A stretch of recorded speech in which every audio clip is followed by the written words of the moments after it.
in the back. Thank you, John. Let me click on that. Got it. And right, and there's a little donation thing in the back. If you can, they're not required. We'd much rather have people here if they can't spend a little, but if you can spend a little, put it in a little thing that helps us pay for using this hall. So anything else? You can hand out the things? Yeah, I'll hand out these. Okay, so Barb is actually here. Wasn't.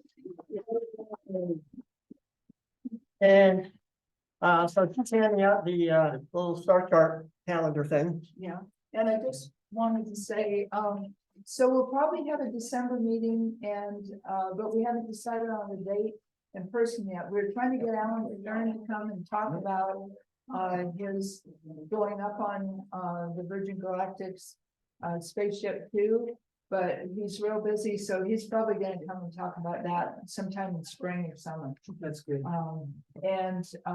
So we'll let you know on the next one. We're probably either the 9th or 15th. Susie, I see it's still available as of last night anyway, and Closer to the microphone, please.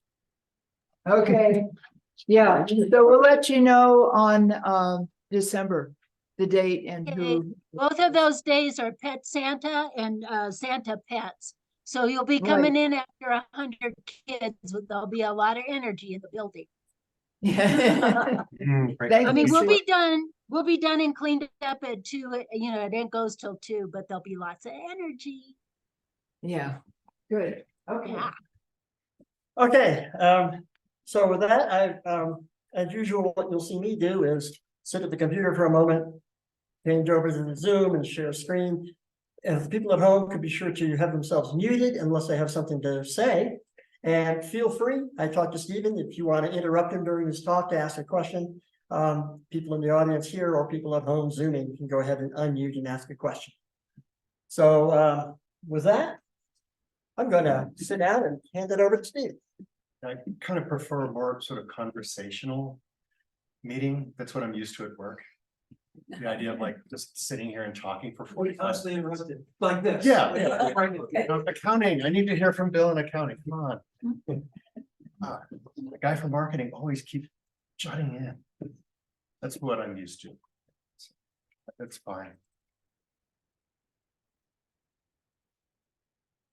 It gets too sleepy anyway, if it's just one person droning on and on and on about a single thing. But and I know they probably can't hear this. These guys were here Thursday night testing all this out. So okay. It should go. Hopefully, that means we won't have any technical issues like we is had our Thursday. normal procedure.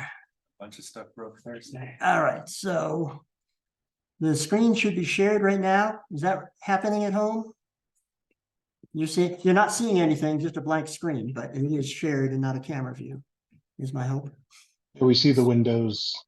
Yeah, it says you're viewing the meeting hall screen, so. Okay. Yeah. Slideshow from the beginning. There you go. Well, and to share that, we have to swipe it right. No, it's up there now? So everybody at home is seeing the Sierra Space overview slide right now? That was a question. Actually, Yes. okay. Yeah. That's The performance monitor there. good. All right, All right, so let's. take it away, Steve. All right, I am a short human, so let me move the camera a little bit here. So you can actually see that. All right. Can everyone at home hear me okay? Sounds good to me. All right. Mark says no. Oh,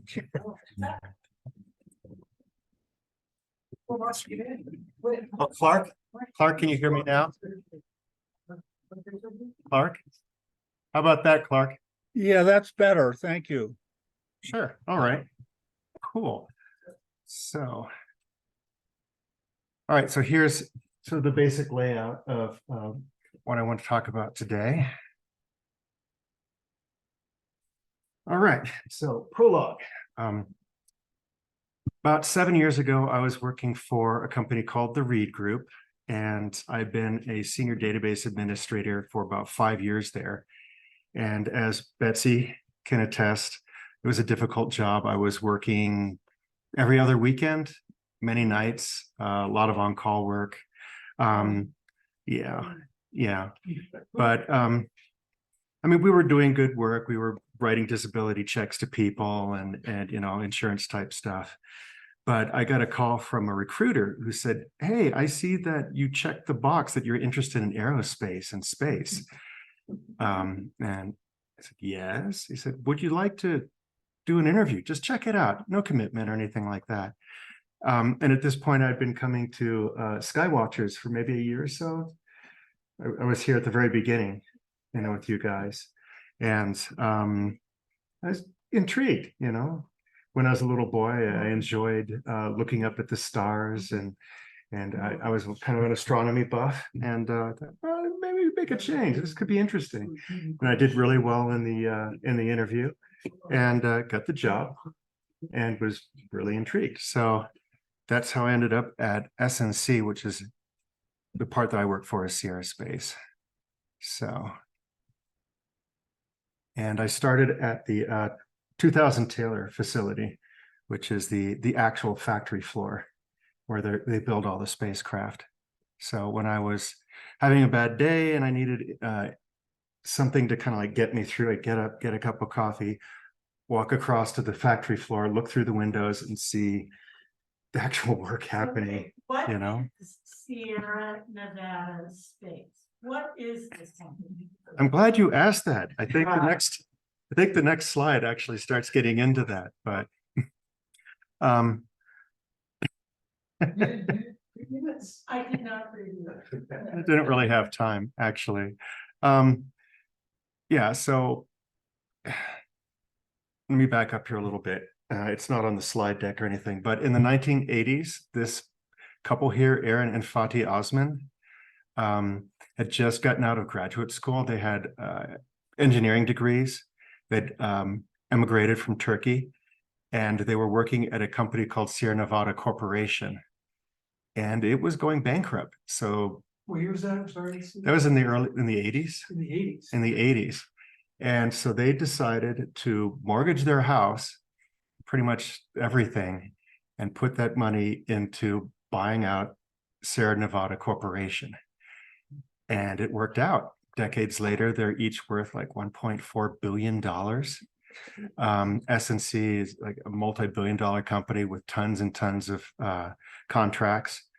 And they've done really quite well for like first-generation immigrants, kind of the American dream. How did they do that? Government contracts, and they made her the CEO in charge. And they're like the equal shares, but she's in charge, which classified the company as a woman-owned contractor company for the United States government. So woman-owned company preference points, right? And they delivered their stuff on time, and they did good work, and they flourished for decades. Recently, on April 21st, 2021, they decided to separate out all their space assets from Sierra Nevada Corporation. They kept the really profitable military stuff in Sierra Nevada Corporation and put all the high-risk space stuff in a completely different company, and then opened up Sierra Nevada Corporation for investment so that they would not necessarily be the primary owners anymore. They bring a lot of other money in. They wanted it to be bigger than they could make it. They kept SNC though for themselves. And this is the sort of stuff SNC does. Wincing from the background there. This is the A-29 Super Tucano. This is a light attack aircraft that SNC builds. It is designed for the guys back there like, yes, this is actually interesting now. This is a air-to-ground attack support aircraft. It is designed so for over an hour, it can just kind of loiter over the battlefield and come in when it's called and like do ground support missions and then loiter. And it's much cheaper to operate than a jet. And And it loiter much longer than a jet. And so it's a very popular product throughout the world. Afghanistan bought a bunch of them. Actually, Afghanistan had several squadrons of these things they used in the war. And when Afghanistan fell, they all quietly left and went to, I think, Tajikistan or something with them. So the Taliban does not have these things. But that's military stuff. We're not here to talk about military stuff. Still really cool plane though. So this is the boss of my boss. This is Tom Weiss. He joined the company in 2021. He is almost fanatical about his love of space. He believes that our future is out there. We've got to get off this rock or else. He wants to build a space station up there. If we can't do it with Blue Origin, we'll do it ourselves. He has an ambitious plot of how we're going to have 100 launches in the next 15 years. We're going to build 10 Dream Chasers. He's very ambitious, very engaged. Okay, so this is a mock-up of the orbital reef. Sierra Space in 2021 signed a bunch of agreements with Blue Origin to build the next commercial space station to replace the ISS.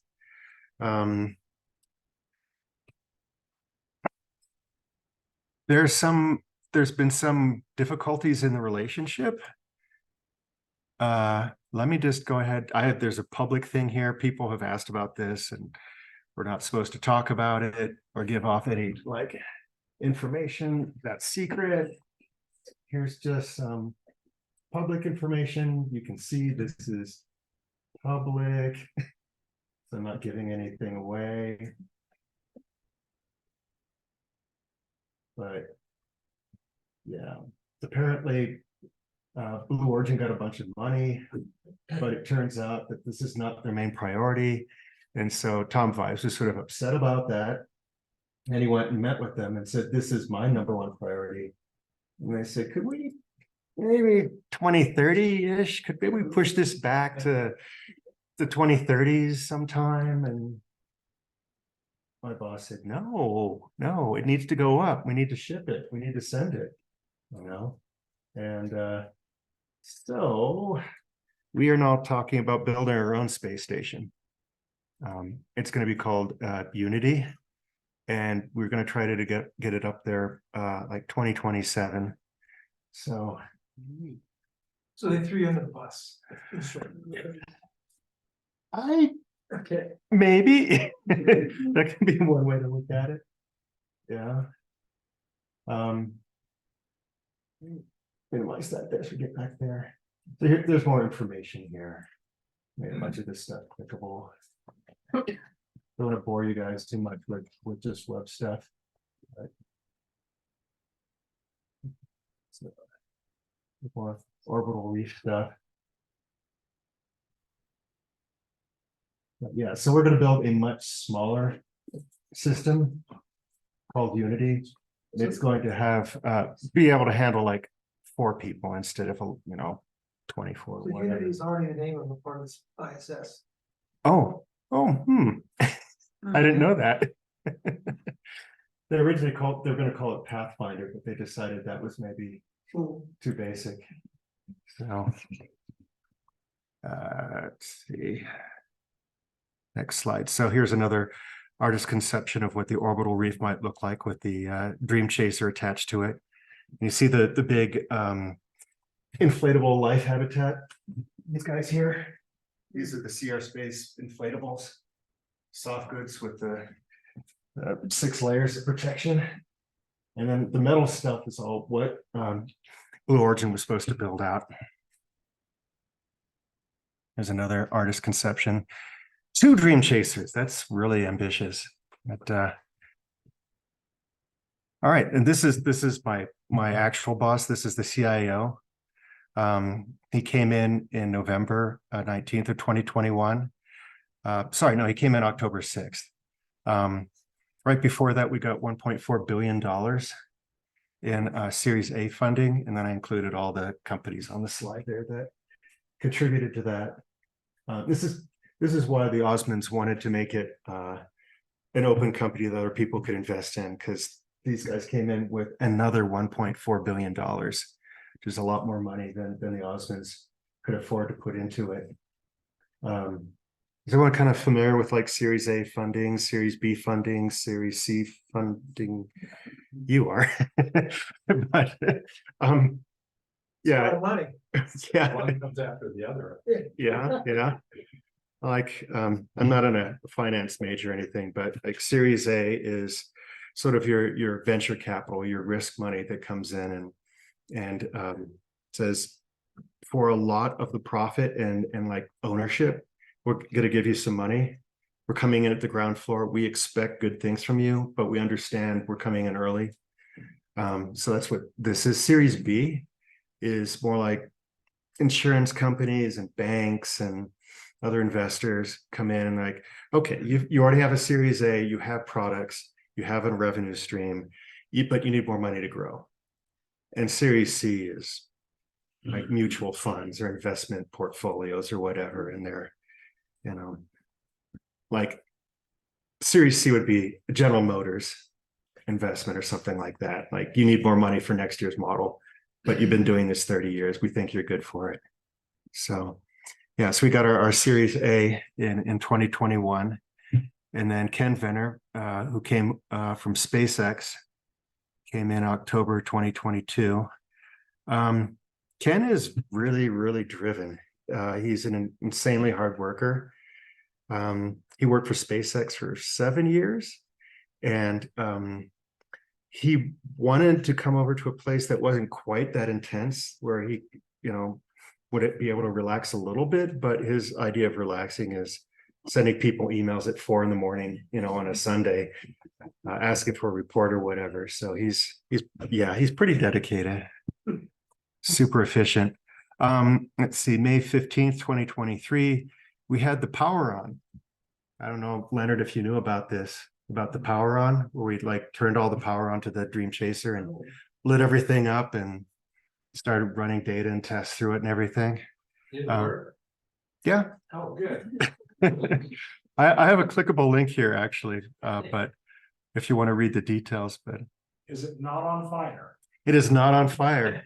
The angry pixies did not kill anyone. Yeah. Let's see, September 26th, 2023. That's when we got the Series B funding for $290 million. And that's mostly the Japanese. So the Japanese came in Series B, which then put the company at $5.3 billion. How many employees? Including contractors, like 3,500. Oh, but that was before Wednesday of this week. So we'll get to that shortly. Very exciting. All those employees in the Denver area? They're all over the place. Yeah, I mean, yeah, we have a facility in Madison. We have facilities in Florida, a facility in Durham. Yeah, we're all over the place. We have a lot of people working out of California. So, and then they decided on October 7th to rename the cargo module the Shooting Star, which they thought was truth in advertising. Okay, so let me back up. All right, so you have the shuttle part, right? The Dream Chaser, and then the Shooting Star is another thing that sits behind it. That's, you put cargo in, and it's got solar panels that fold out. And the original plan was you fill that with trash once you're up there. You bring the cargo up, you fill it with trash or junk or whatever, and then you lob it in the atmosphere and burn it up and get rid of it.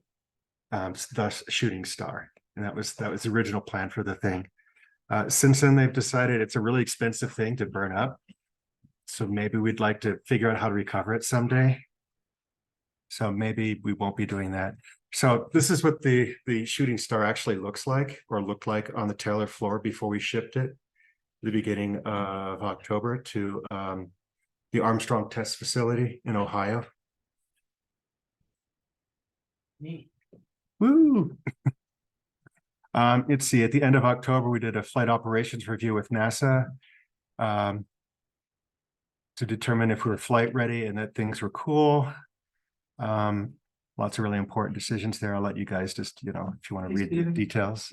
Can you back up and? Sure. Are you gonna talk about the history of Dream Chaser? I can. I have like kind of a product section in here that talks about it briefly, but What I'm most interested in is, there was the competition years ago for what the spacecraft was gonna be to carry astronauts on the NASA contract to the space station. CRS-1, yeah. And I guess people had a sour view of shuttles at that time, and, the Lockheed Martin capsule, Orion. Or The conventional, smaller right. version of one. Yeah. And I was astounded that this thing was still progressing. So where did the money come from at that time? What is the market for this, given that it's not one of the, you talk about NASA review, but this is not on the list of things that's supposed to take people to the space station, is it? Or is it now? Not yet. How much time do I have to answer that question? So it starts in the 1970s with the Soviet Union and their original lifting body. My wife is like, oh God, we're gonna be here all night just on this one question. Contractual arrangement right now. Okay. Who's the customer for this? Okay, so there's the CRS-1, or the commercial supply services, commercial resupply services contract. We bid on that. We lost the bid and we sued and lost. And then NASA did another one, the CRS-2 contract. And we won that one, but NASA told us it has to be unmanned. This is an unmanned contract. The CRS-1 contract is with Boeing, and SpaceX is for manned missions up to the ISS and all that. You guys get unmanned missions, you have to like get it up there and not kill anybody. And once you haven't killed people and can prove you can get up there and like get supplies off and experiments back on, then maybe let's talk about, a Dream Chaser 200 that you can put people in. So it's a cargo contract. Yeah, it's a cargo. We were contracted to do 6 missions to the ISS that are fully paid for by NASA, and that is funding the Dream Chaser. And we don't get our final check from NASA until we fly the thing. We got our last check a few months ago. I don't remember exactly when. And we don't get the next check until April or whenever this thing gets loaded on the ULA rocket and flies. So there's an enormous amount of pressure to get this thing up there flying so we get our check, from NASA. So, What will it be carrying? a bunch of stuff, supplies for the ISS, experiments, all sorts of things. So This is the same kind of stuff that like Dragon does. yeah, it's the exact same stuff that we've been sending up every day for years, well, not every day, but every few weeks for years, but the Dream Chaser is designed to last at least 15 flights. So 6 are paid for by NASA, and then the other, I don't want to say free money, but basically if it lasts another 9 flights, we can contract that out, sell it to the Japanese, the Germans, whatever, the European Space Agency, if they want to do missions, or if someone would like to buy more resupplies, that'd be awesome. So is that Yeah, absolutely. okay? Well, Because I can keep going about No, it all the way that's back to the exactly- lineage, but yeah. well, my understanding that like what was one of the more unique things about Dream Chaser is that you guys were making a reusable resupply ship that most people were just like, oh, we're gonna resupply the International Space Station and then use it once and it's done. Right. And Sierra's came in and was saying, let's make something that can be reused. And that was, to me at least, was a revolutionary thing that if you can get this to work, that could do it 15 times and will come back to Earth and resupply, that's like a huge jump in advance. You're forgetting 1972 to 2011. I'm sorry, The whole debacle of the space shuttle. The space shuttle was flying every week, or every 2 weeks, back when they first thought about it. yeah. And it ended up, it was a great program, whatever, but it ended up people leaned away from that. About the idea that things weren't so reusable as they thought, so they went back to sort of capsules, which are somewhat reusable. But this is, I mean, I can see where you guys, okay, we're gonna get. Yeah, this is like 50 years later. This is like Mark II, like, let's get it right this time, right? So we- Yeah. The technology is much better now. That's thinking that way. Instead of just wanting to put billionaires not into space, but pretend. That's a different conversation. Right. Well, and some people said, what if you take like SpaceX and the reusable rocket idea and the reusable shuttle idea, and you make the whole thing reusable, and then you look at the numbers of how cheap you could make each mission. It just blows all the expendable systems out of the water in terms of like cost and Why reuse. does And SpaceX buy you out? that's an interesting idea. I don't know. Shh. Okay. But isn't the SpaceX Dragon capsule, isn't that a reusable? It is, but it's not quite. It lands in the water. Yeah. Yeah. So It comes up, it's a heat shield re-entry capsule, and the second stage is also difficult to not reusable depending on what you're doing. You have to throw a lot of it away still. Yeah. Well, and there's been other use cases. Like I've talked to Space Force at a convention, and like we're looking for like lifeboats. Could this thing, like you say you're going to make a human rated one, could it be like a lifeboat or something? We could attach it to one of our stations and you just have it there, or like an away boat where you like go out and do stuff and come back. Maybe put a laser on it or something, go out and come back. Anyway, yeah, there's lots of use cases for a reusable space plane. Okay, so here's the cargo module, the Shooting Star. Earlier this month, we shipped it to the Armstrong test facility. We're shaking the snot out of it and expose it to vacuum, all sorts of fun stuff. Run electrical tests. So yeah, so this is it's kind of funny. So on November 15th, this Wednesday, last Wednesday, we all went out to the factory and lined up on the road, and they had drones, and it was this big fancy event where they had professional photographers and stuff, and we shipped it. We shipped the DC-101 Tenacity to Ohio for NASA's testing. And they said, you can all take pictures or whatever. You can't share them until marketing says it's okay. We're going to craft our own internet campaign on all social media. So you don't go out there and put anything on there. So this is not actually a picture from that day of it being shipped. This is just a picture from a few weeks ago that was public out on the internet of the ship and you know, all the factory workers. So can't show that yet. But yeah, so NASA's going to test it for the next week, 2 weeks, 3 weeks, depending on if things go well or if it's broken. A lot of my coworkers are going out there to plug stuff in and test it and bring data back that will be going into my systems I'm responsible for. So I'll be very exciting. Again, I don't have any photos or anything of it being shipped, so I'm going to count down 3, 2, 1, and then we're all just going to say ship it really loudly instead of having a slide of the actual thing being shipped. So, okay, 3, 2, 1, ship it. Okay. All right. Yeah, and in April, we're supposed to actually launch to the ISS. We'll see how that goes. Will the April be an actual docking on the ISS? Yeah, we had 3 astronauts swing by and get training on how to dock it and how to work with it. And they're going up in the next mission. So we're running out of time. Either, yeah, I mean, the people are up there waiting for it to catch it with the training. You know, we need to ship it. We need to get it up there. Yeah, we're riding the ULA Centaur Vulcan.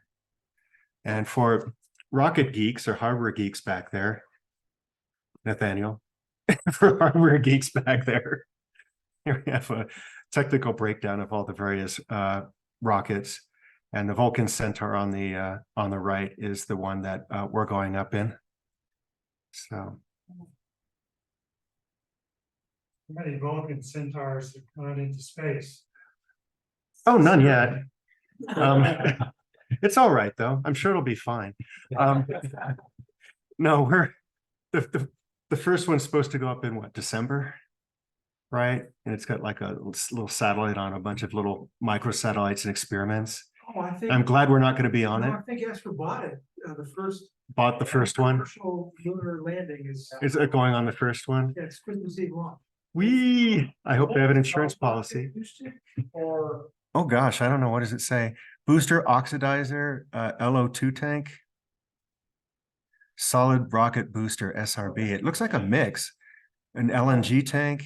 the regular, well, of course, the center stage is a liquid fuel rocket, but I'm wondering if they were trying to use liquid fuel boosters or if they're going with the conventional solid boosters. The Looks side like boosters, solid boosters. yeah, they're solids. Yeah. Good question, though. Have to look at the schematic. Delta Heavy did. Will it be enclosed in shroud on the top as opposed to just? Yeah. Yeah, it'll be inside a shroud. No, Falcon Heavy is the space expert. Delta Heavy is the. Or do I need to flip it back while you guys work it? What makes the Delta Heavy? ULA, It is ULA. it's the Boeing rocket originally, I think, Hmm. and then Atlas was. They're very similar, except that one of them comes back and one of them explodes. Sometimes they're the same.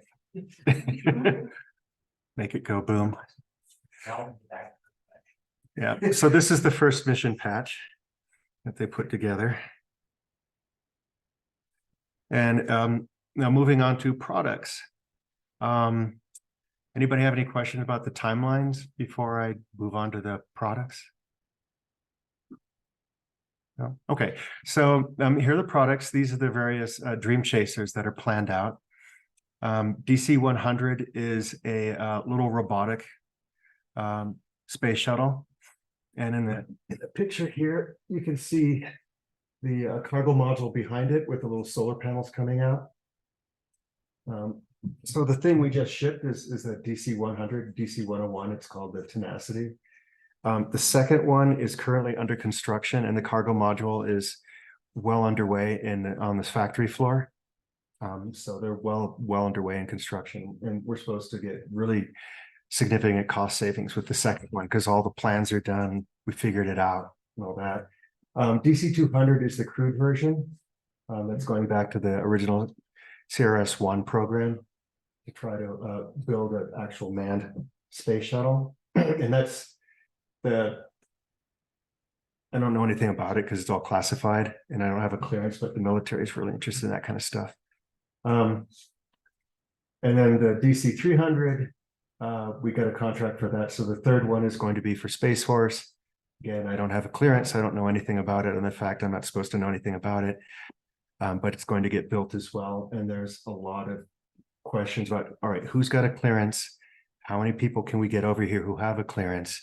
How quickly can you get a clearance? We're going to build a skiff. Everyone knows what a skiff is? Yeah.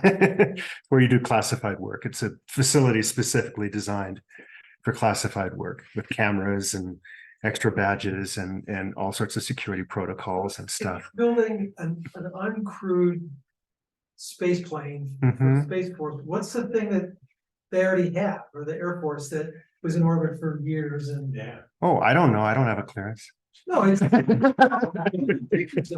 it's known that. I know. Is it actually a Boeing thing? Like an X Yeah, something and it's by Boeing and it's secret. Yeah. Now talk about X-37B. Thank you. December 7th. X-37P. Yeah. Okay. X-37, okay. You're gonna Google it to see what. Space plane is a generous term. It's a heat shielded rock. But most of what they've been doing with it is actually propulsion testing using it's got essentially 2 to 3 engine hard points on the back of it, and they've been trying to do various propulsion and re-entry testing with it as far as we know. But we don't know anything. But we're not Right. allowed to know much further than that. But yeah, Right. they throw it up on a rocket every once in a while, let it orbit for a while, do who knows what classified, and then bring it back. But it's not, It It's- doesn't, it it's doesn't also- make a difference, so, it's remarkably tiny. okay. Okay. So here's another picture of the actual shooting star cargo module. The Again, April launch will have a shooting star module. yes, sir. Yeah, 75 is long. that's the plan. I don't know. I don't think we're gonna know how to make it reusable yet. So that one's probably gonna get filled with like trash and old Russian stuff and thrown in the atmosphere. Maybe throw some Russians in there too. Sorry, I didn't say that out loud. Stephen, I have a question on the 200 or the 100, 200, 300 line. Mm-hmm. How much of the tooling are you guys able to keep between those modules? Like, are they all going to be essentially the same size lifting body and just different internal components? Are you essentially going to take a 100, throw a pressure hull in it and make it a 200, or is it going to be a completely different, like, rescale or Rescaled. they're The all 100 rescaled? series is basically tiny little automated space freighters. The 200 is, I think 4 times bigger. It's like shuttle sized. It's going to be much bigger. Much, So all of the tooling is going to have to yeah. change. All the 6, number 6 bolts are going to have to become number 9 bolts. I'm sure it's going to be just an engineering nightmare, Do you know what it is they have, or at least had last time I was there at the Wings Over the Rockies Aerospace Museum? They had a Dream Chaser there, or at least, Oh, that guy. That's the engineering test article. Yeah, there's pictures of me with Bella standing in front of it. That's the original engineering test article that they did. I don't remember exactly, like 2017 or something, where they flew it up on like a Chinook Right. and then dropped it. And the first time it went down was really awesome. And then like the front went bork and it kind of broke and sort of crashed and sort of skidded around, and that was a fail. NASA said no, incorrect, do better. And then the second one came down and it landed and actually didn't break. And that's the one that they have in 2000 Taylor in the lobby. His engineering test article that didn't break. And then that's the one they take to trade shows and show off and stuff. Is that like the size the 200 will be, or? The one, that's the size of the 100. Yeah, that's the the. size of the automated freighter. Yeah, Okay. basically. That one has windows though, because they thought they were going to put people in it back Yeah. then. So they put fuzzy dice in it and all this, and had windows. And, you can tell when you look at a picture, you're looking at the test article if you see fuzzy dice and windows. So, but okay, moving along to completely different stuff. Sierra Space also does rocket engines. So one of the cool things they're working on is a vortex hybrid rocket motor that swirls the gases. And I'm not a rocket scientist, so I'm gonna let the slide speak for itself here, but apparently it's very, very interesting to the US government. You can turn it on, you can adjust the thrust, you can turn it off, which is very valuable in a rocket engine. And that's our Madison facility, builds rocket engines. And then next product, the LIFE, or Large Integrated Flexible Environment Habitat. Barb, Dave, and I have been in this. We got a tour through it. It's basically a huge inflatable space habitat made out of Vectran. It's designed to have 4 astronauts for 4 months. And this is going to be the core of our space station. So if Blue Origin wants to get a space station up when they get around to it, maybe in 2030s or something, this is what we're going to go up with first. Is something really basic, like one of these modules with like an airlock. Just super simple, just bare minimum thing but you can say you're first, right? So get one of these things up there, dock with it. The plan for the Unity is 2 people to kind of lower the bar. up to 4. And I believe the actual NASA contract for what they're looking for in a space station to replace the ISS is 4. So I think that's where the number comes from.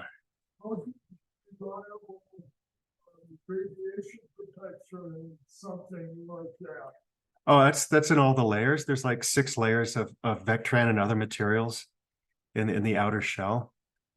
But that's a good question. Because yeah, radiation. Bunker they can go in. Well, they have the steel. It's just the scan on the issue. Yeah, I think it's basically relying on Earth's magnetosphere. Yeah, for LEO, for low Earth orbit. Yeah. Well, I think they can get warnings down there. They're like told to get to a central part where there's more metal or something, you know, in the middle. If there's a metal available, they get a big metal. But if they had one of our shuttles No, why not? and they could just, yeah, that'd be awesome. They should do that. Yeah. So is anyone? Beds? I'm trying to remember. Barb, do you remember beds in there? I don't really, I think they were like sleeping tubes or something. So. Yeah, just sort of float in and they just sort of close the hatch and sort of float there.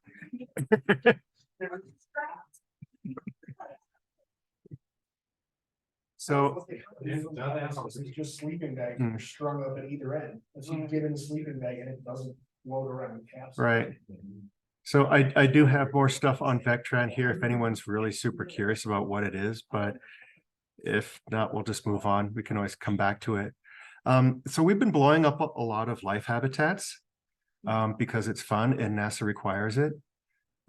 We've been doing little ones and we're supposed to do a big one really soon. A picture of people blowing up a habitat is kind of boring though. So let me go ahead and pull up. Let me see here if we can pull up a video. I'm not going to maximize it because that's going to look terrible on Zoom. But let me get over here. Come on. Video of explosion? Yeah, of course, because you know. Yeah, blowing things up this fun. Yeah, play sound. Come on. Oh, don't load the ad. Oh, we're loading the app. Yeah. Yeah, man. It worked in testing. So how many of them have been blown up? 4, I think. They make a little one and then make a bigger one and then make a bigger one. And then, yeah, the next blow up I think is going to be like a The test that we're doing today is an ultimate burst pressure test of our subscale soft goods habitat. What we're trying to really understand is, can we fill it up with as much pressure as possible and see what the ultimate breaking strength of the entire system is going to be? Livable habitats have an incredible usage anywhere you want to put people. So anywhere there's a livable volume that you want to have people living or storing materials long term. Our BERTS units, as well as the rest of our soft goods technology, are all designed, manufactured, built, and tested here on site at Lockheed Martin. This test is almost an exact replica of the first test we did. It's the same build, different unit, but we're taking the same operating conditions and then bursting it and seeing how they compare. When you're looking at metallic habitats versus inflatable habitats, Yeah. one of the key drivers is our ability to actually If it keeps lagging, we can just stop. down our You guys just see inflatable some stuff habitat to a explode. much smaller shape and size. The advantage of this is that you can actually fit a much larger habitable volume inside of a launch vehicle without having to have a launch vehicle that's massive. The Vectran material is a very similar material to Kevlar, which a lot of people are familiar with. It is better in terms of its creep resistance, which is the strain over time that can cause failure. So this test is just one step in an entire certification process to allow our habitat to be used in space and be lived in by astronauts. So what comes next in this process includes a full scale burst test, so scaling this up and bursting it at the full scale that'll be flown at so that we can get an estimate of the lifetime of the habitat before we send it to space. The best part of this was that we ended up right within our predicted pressure range, which is super exciting for us, helps us continue to show that repeatability of our processes, the repeatability of our testing. So really excited about this result.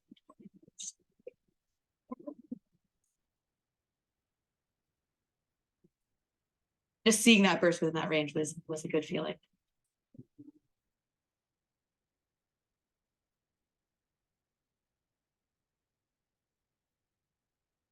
What is that, Lockheed Martin? I don't know. I don't know. I think they've been helping. So,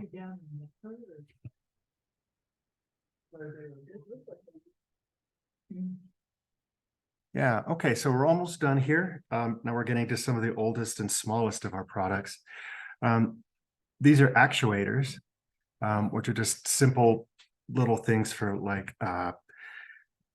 rovers or satellites or other space equipment. This actuators are S&Cs, and now Sierra Space's bread and butter. This is like a continuous thing we've been building for decades that makes money that other people buy. This fancy little thing is a paraffin actuator. So it's just got wax in it. John Paul's like, yeah, that's how you do it. You just heat up the wax and it lets the thing move, and then you don't apply the heat and kind of seizes up again. Very, very simple, but apparently very effective. And here's another actuator that was on the Mars sample return mission that Leonard likes to talk about.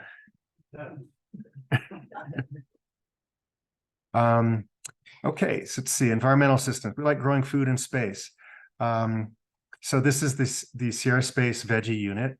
It's been up there since 2014, and we've grown all sorts of food in it, which is really cool. So what do you mean by up there? Oh, sorry, the International Space Station. Okay. Leo, thank you for keeping me honest. And our life habitat is designed to have these in the middle of it. As part of, so all the life habitats will have like a greenhouse setup where you can grow food. It's good for the astronauts. Like gives them something to do when they're off time. It's living things with them in space. It gives them food to eat. That's fresh. Light. Artificial light and power. Yeah. So here's some vegetables being grown in the veggie unit. There's a space tomato. It's our new moon. We've grown tomatoes up there. Yeah. And X Roots is making it bigger, taking the basic veggie unit and adding a whole bunch of additional power and racks and stuff to scale it out to make a lot more food. Is this hydroponic or is there actually soil? That is a good question. I think it actually says in here, I think it's hydroponic. It'd be kind of dirty, I guess. Put it up there. Yeah, no, it looks suspended in water obtained are your nutrients delivery system, nutrient and water solution. Yes, it's all hydroponic. Oh, and we have an astronaut program, as if we're not doing enough. So recently we trained the Crew 8 mission, those 3 astronauts I was talking about, on how to actually bring the Dream Chaser in and dock it. We have a program that we're starting up. We're going to actually start training commercial and civilian astronauts. And this person, Janet Kavandi, is in charge of that effort. She's an old space shuttle astronaut from back in the day. And this is a picture of her and one of her, right before one of her flights in her spacesuit. And this is her quote here. Spaceflight is a culmination of a life's dream to explore beyond Earth's bounds, to look back upon our planet is awe-inspiring and gives us a perspective that we cannot personally experience by any other means. Second to last slide, people floating in space. And that's it. Questions, comments?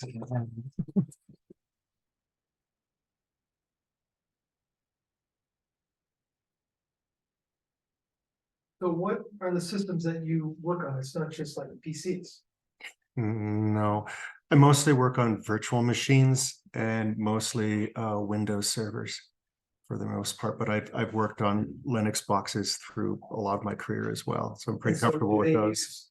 Like Linux for the flight stuff and the PCs for the support, or Kind of getting into NDA area here where I'm not sure how much I'm allowed to say as we're being recorded and all that, but we use a mix of Linux and Windows and embedded systems and programming languages and stuff. Yes, beautiful lady in the back. Okay, first, how did you get so good with? My wife buys my clothes for me. Okay, in terms of like, if you've only seen The Martian, Uh-huh. you married like somebody who was not as advanced. And Mark Watney. Uh-huh. Okay, what is Sierra Space making compared to that? Would they be not taking Mark Watney up? They would be taking the equipment.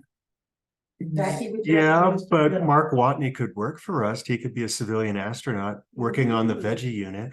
He's on Mars and this is all space station oriented. For now, I'm sure for money, we would be happy to ship X routes wherever people are willing to, purchase it and send it. This is how they're gonna grow their potatoes before they end up. Right. And so Mark Watney would have an X route system. And when did the company go from, really, it seemed to be like it was just, we're gonna take up, non-human stuff. We're gonna do picks and shovels. Mm-hmm. When did it change to, oh, we're gonna start doing people? Because this is Well, we always wanted to do people. CRS-1 was about getting people up. a possibility. Was that like 2021? It was a possibility when the first contracts went out and we did not succeed in getting the contract and all the money went to our two competitors. Is there like a And we got put back like 7 years by that. Is there like a timeline of when you think people realistic, not dealing with Blue Origin and all, but You mean a timeline for when we think our crew Dream Chaser will be ready to go up? 2-bedroom condo on. Right. when will you start moving people? Tom Weiss would say 2026. But realistic. Tom Weiss would say 2026. Clarence. Yeah. I don't know such things. I just work with computers. My guess is it may lag a little bit. That's the sniff test, which SpaceX's moon landing is not, right? So- Yeah. Yeah. I have a question. I think I'm more ignorant about like this topic, and these technologies than probably most here. My question is, it's brought up with a rocket. My question is like, what It is being its Dream range? Chaser or? Yeah, Dream Chaser. What is its range? So like, how does propulsion work? And so like, what is its range now? And then, so like, we're talking about space station, we're talking maybe military applications, maybe it, does a short mission, goes somewhere, comes back. But then you also sounded like the company was interested in maybe Mars stuff, interested in doing more. So what is its like range capacity now? How's that work? And then what are kind of goals regarding range? The current range of the DC-100 is low Earth orbit or LEO. But I suppose technically if the rocket had more range and you could launch it further out. If you had a way to resupply it somehow up there, once you get up there, Does it have its own propulsion? Does it does, get yeah. deposited by the rocket? Yeah, it has it's its own It's gonna maneuver. dock with the space station, then it can leave independently. It Or has, some sort of yeah, propulsion. it has, I don't remember the exact number. Yeah, it has a whole bunch of propulsion units. Yeah, it has tons of thrusters, So but maybe the right way to think of the question is, where do you want to go? right. Well, there's like the space station. and Which that's is what it's part of designed it. for. Yeah. And there's nothing between the space station and geosynchronous orbit, which is well, it's all satellites there, there's no reason for people there, beyond that's the moon. So this is really designed to go to the space station or space station heights and come back, and to go further would be a different vehicle, different rocket. So probably, different design, different everything. So, okay. So the Dream Chaser itself is pretty much, it doesn't get itself into space, it gets itself back out of space, and all it needs to do that is an itty bitty little rocket that can slow it down enough to get it into the atmosphere that does most of the deceleration and braking. So really it's whatever rocket you want to use to push it wherever the hell you want, and then it can deorbit itself, and that's about it. It's designed for Leo. But it's got wings, so. Yeah. Any other questions? Should we hand the floor over to Leonard? Any Zoomers got questions? Anybody zooming in with a question? I'd like to know more about this Vortex hybrid rocket. Oh, Because it says swirl injector, but it also says hybrid rocket, and I feel like those two things are not mutually exclusive, but different. What's a hybrid rocket? So a hybrid rocket is a combination between typically it's a combination between a liquid fueled rocket and a solid fueled rocket. A solid fuel rocket, you mix your fuel and your oxidizer as a powder or a substance or a paste, whatever, together. You pack them into a rocket and you light it on fire and it just burns. And then a liquid fuel rocket, you have liquid oxidizer and liquid fuel. You, through various means, get them into a combustion chamber. They burn together and produce rocket happiness. A hybrid rocket is where you have either the fuel or the oxidizer as a solid. Typically, it's the fuel as a solid in the rocket and your oxidizer as a liquid or fluid. And you push the oxidizer into the solid rocket core and use that to burn your solid. It's essentially, it's a solid rocket with an on-off valve. But The whole rocket's a combustion chamber. the whole rocket, yes, just like a solid rocket, the whole rocket's a combustion chamber. But swirl injectors are generally designed. Swirl injectors were developed so that you run one propellant through the center, spinning, it flies out of the injector and hits the secondary propellant stream, mixing the two. But I don't see how that would work in a hybrid rocket. Not in everything you use. I think it's your homework. Well, here's an article about it. And here's a nice little video. I don't know. This was out of the Madison facility. All right. Tell me your rocket. Sierra Space, the company behind projects like the Dream Chaser space plane and the inflatable life habitat, have developed a new engine specifically for in-space propulsion. The company said it recently completed a hot fire test for the Vortex VRM 1500H at its 200-acre propulsion test facility near Baraboo, Wisconsin. The engine was able to efficiently produce 1,500 pounds of thrust, which Sierra said makes it especially suitable for maneuvering spacecraft and powering extraterrestrial landers. The rocket engine gets its name from Sierra's Vortex injector, which uses a swirling propellant flow to keep the combustion chamber cool. By using additive manufacturing, Sierra says it's been able to keep the part count low and simplify manufacturing for the Vortex. Sierra's latest engine relies on hypergolic propellants, which it said are easier to store in space for long periods of time. They also help to boost reliability and reduce complexity compared to other ignition systems, since they spontaneously ignite upon mixing. The company said hypergolic propellants make it easier to continually ignite the engine as many times as necessary. Sierra Space said the next testing cycle for the new Vortex, which began development in 2021, will focus on even further simplification of the manufacturing process. In addition to its work developing space propulsion systems, Sierra Space is also developing the Dream Chaser and Life Habitat, which are expected to be core pieces of the Orbital Reef commercial space station being developed by Blue Origin. The Dream Does not sound tight, yeah. Yeah, it's all liquid. So Okay. what? So I think what they're trying to do is essentially swirl the fuel in liquid form around the inside of the combustion chamber while it gasifies to keep the walls cold and flow the fuel into the center.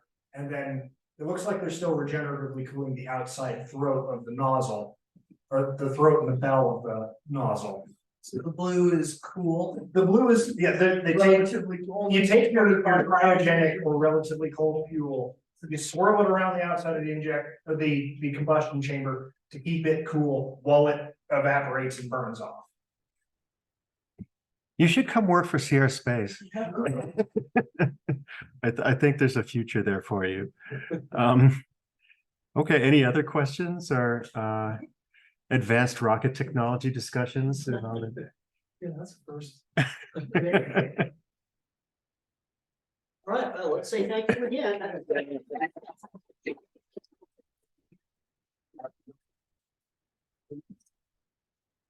All right, and I'm gonna take a moment to bring up Leonard's talk and we'll be able to move on from here.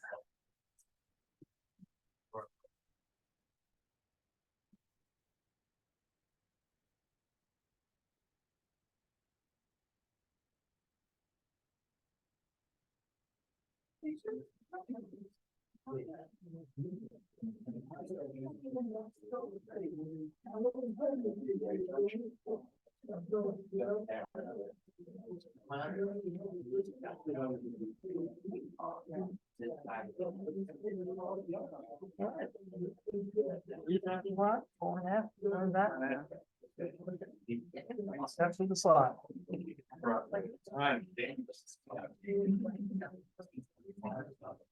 All right, Leonard. I sit here? You can sit if you'd like, or stand. Hey, we had a big day today. We had in space business, it's Elon Musk with the Dream Chaser second flight. I'm tired because I got up really early for this. And it went pretty much on time. I had a little glitch at the very end of the countdown, but it took off. And this is the SpaceX Dream Machine about getting back to the moon and also colonizing Mars. So these test flights, he had a first test flight in April of this vehicle, and it pretty much got off the pad, destroying the pad, and then blew up or was terminated. But this flight was, to me, it was a great step forward in Elon Musk's dream of having a heavy lift booster for colonization of Mars. The biggest, that picture there is really important because all 33 of those Raptor super engines that he's built worked, and they were all firing. And the big news there was the separation.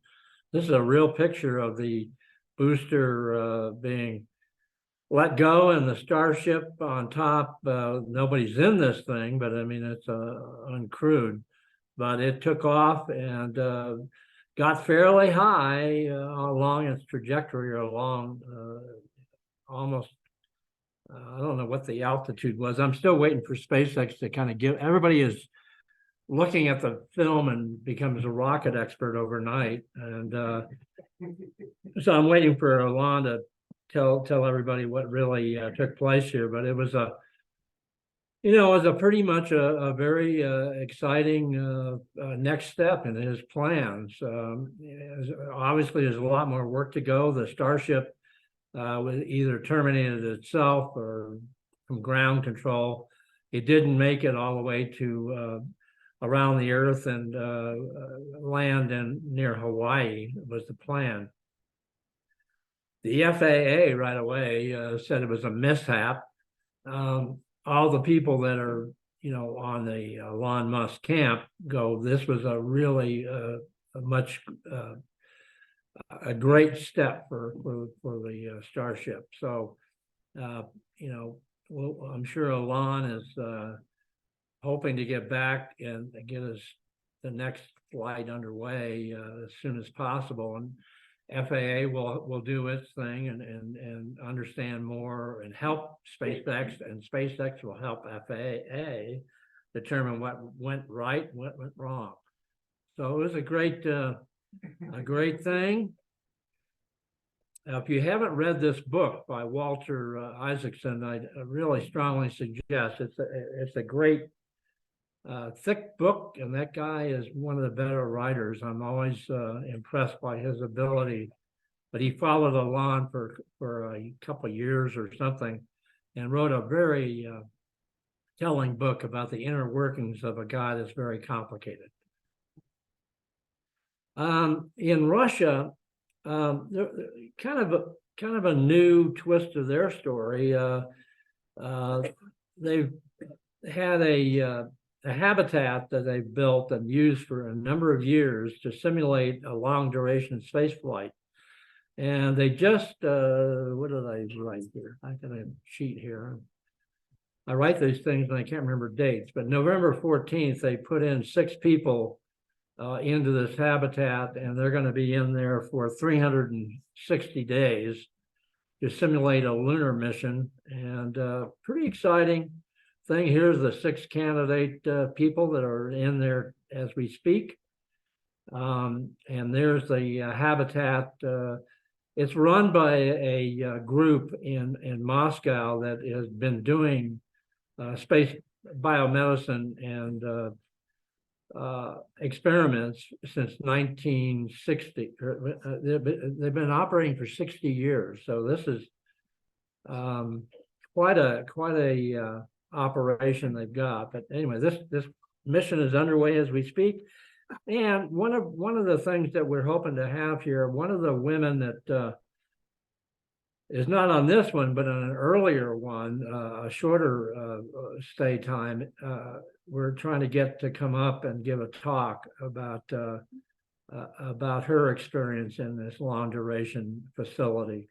She's a School of Mines student, but she was over there watching these people go in Moscow. So she sent me some really interesting sidelights about these guys going in for that long. And right now, China is moving ahead on its space station program. They just had a changeover of crew from the Shenzhou 16 to a new crew of 3 for Shenzhou 17. The Shenzhou 16 crew has come back to Earth. They're back down, and they're actually quite a number of experiments they brought back and are analyzing those. So everything's going fine. This new crew, I keep an eye on this, because what could happen here is they're going to be expanding the space station. They're definitely going to be moving the modules around in different configurations.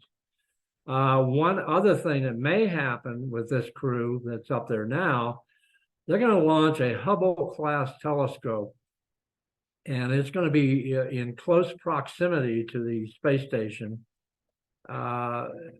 Whatever, I don't know what close proximity means, but hopefully not too close.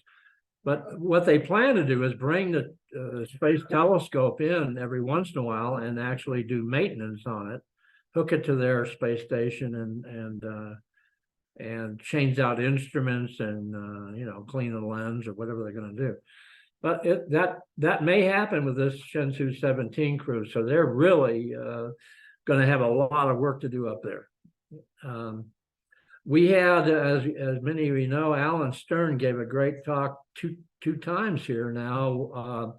He's in the middle there, and he flew on the suborbital Virgin Galactic. We're hoping to get Alan. We're thinking we're probably January. Summer? No, spring or summer. Spring or summer. Okay, but Alan flew with 2 other people in the suborbital Virgin Galactic. This is Richard Branson's Dream Machine. And again, it's a suborbital flight. And somewhere in the background there is Alan trying to do an experiment there in microgravity as the other, the person in the front is doing some experiment as well. So that's moving along, Richard Branson and the suborbital Virgin Galactic space plane 2. One thing that happened that a lot of people didn't pay attention, that India has got a human spaceflight program. They're trying to they're building their own spacecraft, and they have the booster independently moving toward human spaceflight. To test the escape tower on this vehicle that they want to fly in a few years with people, they had an uncrewed test with the escape tower working, and This was on a suborbital flight out of Indian spaceport, and it was very successful. So they're kind of checklisting things off, and we'll see how India becomes a new part of the elite club of countries that can put humans independently into space. Maybe Clark Chapman out there can give us some perspective, but we have a really kind of an interesting flyby with the NASA Lucy spacecraft. And I'm never can pronounce this. It's called Dinkinish asteroid. Am I even close? Yeah. Is that it? Indication. Okay. Well, the Lucy spacecraft flew by and actually found a co-orbiting moonlet that later they determined is actually two little moonlets in analyzing the imagery from the Lucy spacecraft. And Lucy is launched back in November, and Year and a half, 2 years ago. wait a minute. Lucy, November 1st. Yeah, that was when it took the imagery. Okay. Launched in October 2021. Lucy is to visit 8 different asteroids on its 12-year journey. So it's, doing. This one doesn't count. This one doesn't count. No, this is the main belt asteroid. This was just a flyby that would happen to be in the way to getting to the other asteroid. Okay. The other thing is kind of interesting, and again, maybe Clark Chapman is an expert on this kind of thing, but NASA launched the Psyche in October of this year, Psyche spacecraft, and it's on route to fly by what many think is an iron core, kind of remains a proto-planet. And will it find an iron asteroid? And already the School of Mines out here with a mining crowd is hungry to pick their way to this asteroid and actually make some money in the future. I don't know, Clark, you got anything to say about how Psyche's doing? I haven't really been following it since its launch. It's a long way out to Psyche, not going to get there for a long time. I don't think we know that it's an iron core of a protoplanet. That's what the NASA spokespeople have been saying, and it might be that, but it might be some kind of strange iron volcanism that's pouring metal out on its surface. It doesn't have the density of pure metal. It would have to be twice as massive to be an iron core. Having a lot of void spaces in a metal core doesn't make a whole lot of sense. So we don't know. Okay. That's why we're sending a spacecraft out there. Okay, you got till August 2029 to write a lot of papers about this. So, well, there won't be much data until then. Well, you can speculate, which is what we've been doing so far on this particular asteroid. For decades, yes. Yeah. One thing that I've been really fascinated with for a long time, and I finally NOAA, that right actually here at Boulder, came up with a new study looking at stratospheric impact of space debris coming in. It's really the first time that real hard data has come back from aerial craft at high altitude flying and picking up particles. And the scientist there was actually doing stratospheric research just for climate change and noticed there was weird particles in his samples. And it turns out that the particles at high altitude were leftovers from re-entering satellites. And this is going to be an interesting development to me. I think it's a fascinating possibility that, in the future, are we actually going to not allow satellites to come re-entering in, either uncontrolled or even controlled? Maybe we use them, put them in a refuse orbit and make use of satellites instead of having them quote unquote burn up, because they don't burn up. The material is exotic for the stratosphere, and the NOAA work points to a potential pollution of the stratosphere. And one thing that's driving this are things like mega constellations like Starlink, and the Amazon group is going to be putting up, hundreds and hundreds and hundreds and hundreds of these satellites that do come in. So this is a emerging story that I'm fascinated by, because it's a new twist to, are we harming the stratosphere by having satellites come in? This gets to the last talk, and this is the X-37. December 7th, this is going to be the 7th flight of this particular vehicle, and it is going on a Falcon Heavy, which is really the first time that X-37 military Space Force plane is going on that. So nobody knows exactly why it's on such a heavy lifter. It's either loaded with fuel, or it's going to be doing something very interesting beyond low Earth orbit. A lot of speculation about what this mission is going to accomplish. It's a classified Space Force mission. The previous 6 space planes have little by little stayed up for longer and longer flight time. And the last flight was, what did I put down here? Last flight, nearly 30 months in orbit. So what this space plane is capable of, it's still classified. We do know there's NASA payloads on there to do radiation experiments, and probably this space plane does a lot of surveillance. It has a payload cargo bay, and those panels open up and then exposes instruments, probably sensors and some kind of reconnaissance capability. But anyway, and China is not happy with this vehicle, and so they've flown twice now, I think, their own Chinese X-37. So it's a little bit of who's in charge here with space planes doing classified work.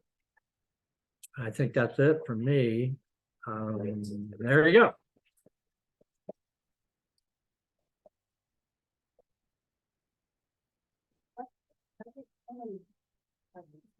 Anybody have any questions for Leonard? Well, this is a question that anybody here. We have sensing enough instrumentation and calculations that we can estimate the density of these space objects like the one that might have, and see how much it affects the orbital direction of the spacecraft, to see how much gravitational force it's producing to deflect its trajectory. You talking about like the Psyche asteroid? Yeah, Sure. the one that looks like an owl. Right. So is that one of the ways they determine the density of these things, by how much it affects essentially the path of the spacecraft? There's been no spacecraft to fly to it yet. When this spacecraft gets there, they'll measure its orbit very accurately and get a better mass. But the only way you can tell the mass of something in space is if it interacts with something else. So I presume that there's been, and Clark can speak to this, but some other object has been near it, and they've looked at the interaction between the two and derive the mass from that. And I'm just wondering if there's sensitive enough, and so that you can get verification when our spacecraft flies by. The gravity is still very small. There's no like risk of crashing into it anymore. Absolutely. I mean, the big thing that's going on here, one thing about these asteroids is planetary defense. I mean, NASA has a pretty aggressive program to understand these asteroids and whether or not we did ever deflect one if one was known to come, on a trajectory that would harm Earth. And one thing that's showing up here is rubble pile. It's kind of a consistent thing with these asteroids, and who knows what Psyche's going to run into when it gets there. But I mean, the big surprise was rubble pile at the Osiris Rex when they brought the samples back, and that, huh? It's a really small asteroid. It's a really small asteroid, but Osiris, that one is. Because it's so small. Yeah.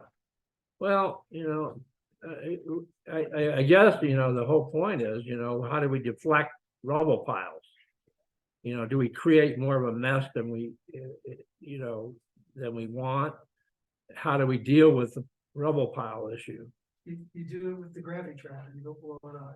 The gravity tractor. You need the gravity tractor. Okay, I'm up for it. Let's build one of those. But anyway, that's the other thing about the asteroids. It's so fascinating. You got the miners ready to go. You got the planetary defense people paranoid. You got the scientists excited about, learning more about the evolution of our solar system. So you can't lose when you go to an asteroid. There's going to be a great story coming out of it, one way or the other. Anyway, okay, we're done. Got it. Any of us comments? Let's get a group picture. Come on, before we put the chairs away. Everyone up here.